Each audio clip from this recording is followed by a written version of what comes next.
Hi viewers, welcome to Nandhinis Kitchen. இன்றைக்கி நம்ம நந்தினிஸ் கிச்சனில் ஒரு சிம்பிளான லன்ச் ரொட்டீன் வீடியோ பார்க்கலாங்க. இன்றைக்கி நான் மட்டும்தான் இருக்கேன், அதனால் ரொம்ப சிம்பிளாக பண்ணியிருக்கேங்க. என்ன அப்படின்னா, முளைக்கீரை வந்து பருப்போடு சேர்ந்து கூட்டு சாம்பார் எல்லாம் அதுதாங்க 2 in 1 பண்ணிட்டேன் நான். அது போக வந்து கொஞ்சம் நான் மஷ்ரூம் ஃப்ரை பண்ண போகிறேன். இது ஒரு ஈஸி வெர்ஷன் ஆஃப் மஷ்ரூம் ஃப்ரைன்னு சொல்லலாங்க. ரொம்ப சிம்பிளாக நமக்கு வேலை முடிஞ்சிடும். அவ்வளோதான். இன்றைக்கி இந்த 2 மட்டும்தான் நான் செய்ய போகிறேன் லஞ்சுக்கு. கூடவே நான் வந்து கொஞ்சம் சாதம் வடித்து வச்சுருக்கேங்க. அதோட தயிர், அப்பளம், கீரை, மஷ்ரூம் எல்லாத்தையும் வச்சு நான் சாப்பிட போகிறேன். வாங்க இன்றைக்கி நான் அதை எப்படி பண்ணுறேன் அப்படின்னு சொல்லிட்டு பார்க்கலாம். நான் இப்போ ஒரு சட்டி வச்சுருக்கேங்க. இதில் நான் ஆயில் சேர்த்துக்கிறேன். ஒரு 2 ஸ்பூன் அளவுக்கு எடுத்துருக்கேன் எண்ணெய் நல்லா காஞ்சிருச்சுங்க. நான் இப்போ கொஞ்சமாக சீரகம் சேர்த்துக்கிறேன்.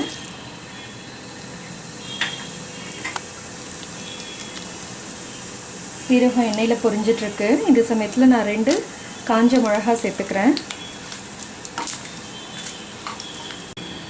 இந்த சமயத்தில் நான் இஞ்சி பூண்டு 2மே பொடிசாக நறுக்கி வச்சுருக்கேன். கொஞ்சம் அதையும் சேர்த்துக்கிறேன். கொஞ்சம் பெருங்காயம் சேர்த்துக்கிறேங்க. பெரிய வெங்காயம், ஒரு பெரிய வெங்காயம் பொடிசாக நறுக்கி வச்சுருங்க, அதையும் சேர்த்துருக்கேன். ஒன்றா பரட்டிக்கலாம். நான் கொஞ்சமாக கருவேப்பிலை சேர்த்துக்கிறேன். 2 பச்சை மிளகாய் கட் பண்ணி வச்சுருக்கேன், அதையும் சேர்த்துக்கிறேன். இதோட கொஞ்சம் மஞ்சள் பொடி சேர்த்துக்கிறேன். இதுக்கு வெங்காயம் நல்லா ஃப்ரை ஆகணுங்கிற அவசியம் இல்லை, லைட்டாக வெந்தாலே போதும். இதோட இப்போ ஒரு தக்காளி வெட்டி வச்சுருக்கேங்க, மீடியம் சைஸ் தக்காளி, அதையும் நான் சேர்த்துக்கிறேன்.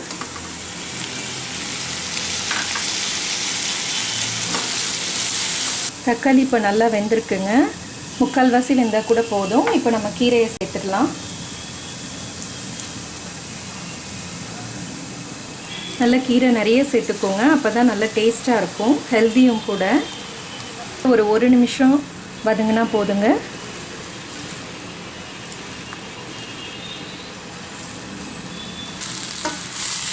கீரை வதங்கிட்டுருக்குங்க. கீரைக்கு எப்போவுமே உப்பு கடைசியாக சேர்த்துக்கலாம், ஏன்னா கீரையே கொஞ்சம் உப்பு கண்டென்ட்டோடு இருக்குங்க. அதனால் கீரைக்கு எப்போவுமே லாஸ்ட்டாக உப்பு சேர்க்குறது நல்லது.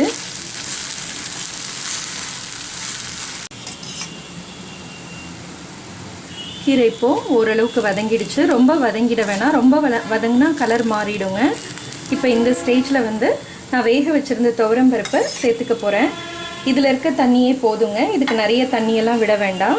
ஸோ இப்போ நான் துவரம் பருப்பை ஊற்றிடுறேன்.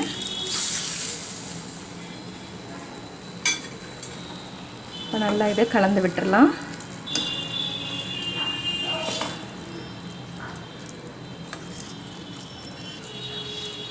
இதில் இடையில எக்ஸ்ட்ராலாம் தண்ணி சேர்க்கக்கூடாதுங்க, பருப்பில் இருக்க தண்ணியே இதுக்கு போதும். இப்போ இதுக்கு தேவையான உப்பு சேர்த்துக்க போகிறேன். நான் முதல் கம்மியாக சேர்த்துக்கிறேன், தேவைப்பட்டால் அப்புறமா சேர்த்துக்க போகிறேன். கீரை நமக்கு போடும்போது நிறைய இருக்கிற மாதிரி தெரியுங்க. அதுக்கப்புறம் நம்ம துவரம்பருப்பு ஊற்றிட்டோம் அப்படின்னா பார்த்திங்கன்னா கீரையே இல்லாத மாதிரி ஆகிடும். அதனால் கீரை நல்லா நிறைய போடுங்க, அப்போ தான் நல்லா டேஸ்ட்டாக இருக்கும்.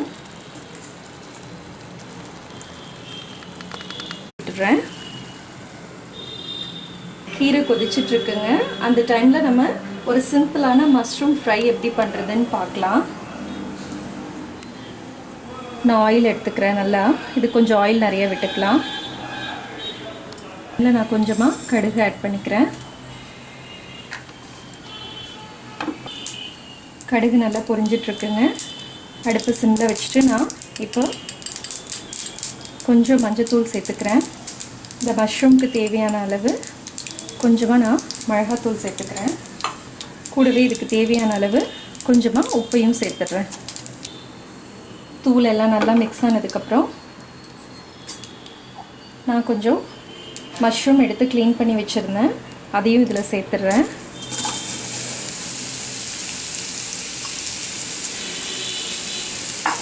இது பட்டன் பாலன் தாங்க. இது ரொம்ப ஈஸி, சிம்பிள், ரொம்பவும் நல்லாயிருக்கும். எல்லாம் ஒன்றா கலந்து விட்டுறலாம். இதுக்கு தண்ணி எதுவும் இப்போ சேர்க்க வேண்டாம். மஷ்ரூம்லேருந்தே நமக்கு தண்ணி கொஞ்சம் வரும். அதை பார்த்துட்டு அதுக்கப்புறம் தேவைன்னா கொஞ்சம் தண்ணி சேர்த்து வேக வச்சுக்கலாம். இப்போ மஷ்ரூம் ஃப்ரை ஆகிட்டுருக்கு. வாங்க இப்போ கீரை எப்படி இருக்குன்னு பார்த்துடலாம். அவ்வளோதான், ரொம்ப பர்ஃபெக்டாக இருக்குங்க. சால்ட்டு தேவைன்னா சால்ட் ஆட் பண்ணிக்கலாம் டேஸ்ட் பார்த்துட்டு.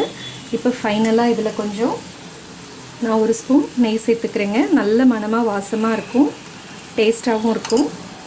இதை கலந்து விட்டுறலாம். கீரை ரெடி ஆகிடுச்சுங்க. இதை நம்ம வேறு பாத்திரத்துக்கு மாற்றிடலாம். சைட் பை சைடு இங்கே தான் மஷ்ரூம் ஃப்ரை ஆகிட்டுருக்குங்க. அதையும் நான் கலந்து விட்டுட்ருக்கேன். நல்லா வேகட்டும். மஷ்ரூம் இப்போது ஃப்ரை ஆகிட்டுருக்குங்க. இது இன்னும் கொஞ்சம் ஃப்ரை ஆனால் நல்லாயிருக்கும். அதனால் நான் திரும்பவும் இதை விட்டுறேன். தண்ணி எதுவுமே இதுக்கு தேவைப்படலைங்க. கரெக்டாக அதுலேருந்து தண்ணியே சரியாக போயிடுச்சு. இன்னும் ஒரு நிமிஷம் இருந்தால் போதும், இறக்கிடலாம். இப்போ இது நல்லா வெந்துருச்சுங்க, பர்ஃபெக்டாக இருக்குது. ரைட், இந்த ஸ்டேஜில் நம்ம அடுப்பை நிறுத்திடலாம். இதை நான் வேறு பாத்திரத்துக்கு மாற்றிடுறேங்க. அவ்வளோதாங்க, சிம்பிளான லன்ச் இப்போது ரெடியாக டேபிள் மேலே இருக்குது. இப்போ நான் இதை சாப்பிட போகிறேன். சாதத்துக்கு பருப்பு கீரைக்கு அப்பளம், தயிர் வச்சுருக்கீங்க. தயிருக்கு நல்ல மஷ்ரூம் கொஞ்சம் நல்லா ஃப்ரை பண்ணியிருக்கேன் காரமாக. இது ரொம்ப சூப்பராக இருக்கும். இதை நீங்களும் ட்ரை பண்ணி பாருங்கள். கண்டிப்பாக உங்களோட ஃபீட்பேக்ஸ் அண்ட் கமெண்ட்ஸை போஸ்ட் பண்ணுங்கள். நந்தினிஸ் சேனலை சப்ஸ்கிரைப் பண்ணுங்கள். Thank you viewers.